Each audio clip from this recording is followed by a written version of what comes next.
थोर याती भरती नारी नार करावा विचार न लगे चिंता कोणासी।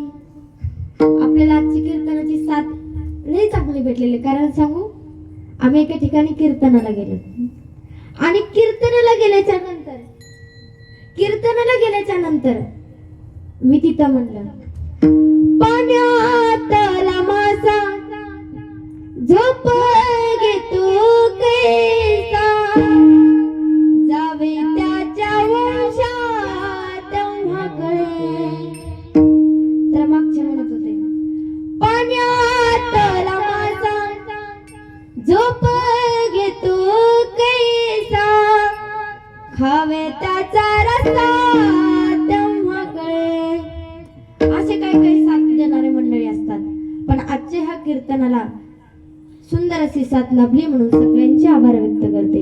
महाराजांनी सुंदर असं प्रमाण दिलं, यारे यारे लहान थोर याती भलती नारी नार करावा विचार न लगे चिंता कोणासी। लहान असो थोर असो, याती भलती म्हणजे कोणत्याही जातीचा असो, नारी असो किंवा नर असो, दृष्ट असो किंवा दुराचारी असो, कोणीही असो, सगळ्यांना हे साधन करता येण्यासारखं आहे। कटनट यावे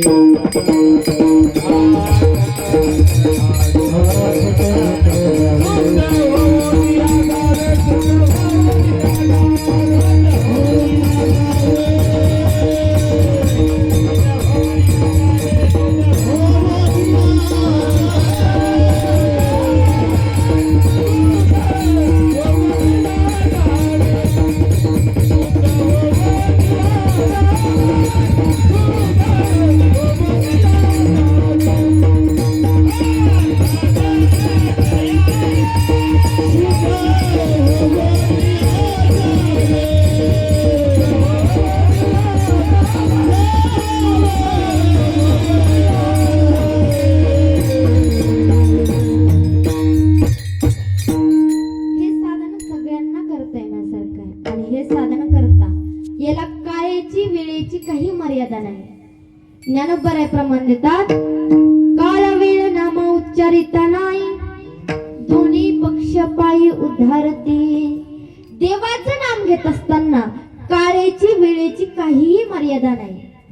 व्यवहारामध्ये आपण तोंड धुतल्याशिवाय कुणीही चहा घेत नाही, पण महाराज सांगतात देवाचं नाम घेत असताना नाही जरी तोंड धुतलं तरी चालतं आणि नाही जरी स्नान केलं तरीही चालतं।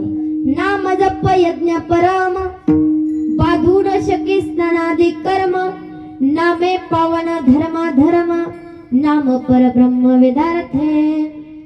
अशा प्रकारे याला अधिकाराची गरज लागते। तर मग आता सत्यनारायण कोणाचा होतो, ब्रह्मचार्याचा होतो का संन्यासाचा होतो? बाकीचे शांत बसा, महिला मंडळाला प्रश्न विचारलाय, सत्यनारायण कुणाचा होतो? महिला मंडळाला प्रश्न विचारलाय। आता तर सगळ्या याच्यात लेडीज फर्स्ट झाले तर तुम्हाला काहीच म्हणता येणार नाही।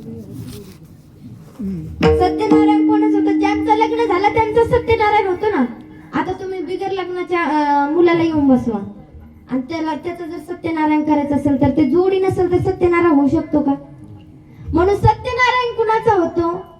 ज्यांनी गृहस्थ आश्रमामध्ये ज्यांनी पदार्पण केलेलं आहे त्याचा सत्यनारायण होतो। आणि महाराज म्हणतात हे साधन करता याला अधिकाराची गरज लागते। म्हणून महाराज सांगतात, नाम संकीर्तन साधन पै सोपे। तर दुसरे कीर्तन असायला पाहिजे। तर कीर्तनाचे 3 प्रकार पडतात, विठ्ठल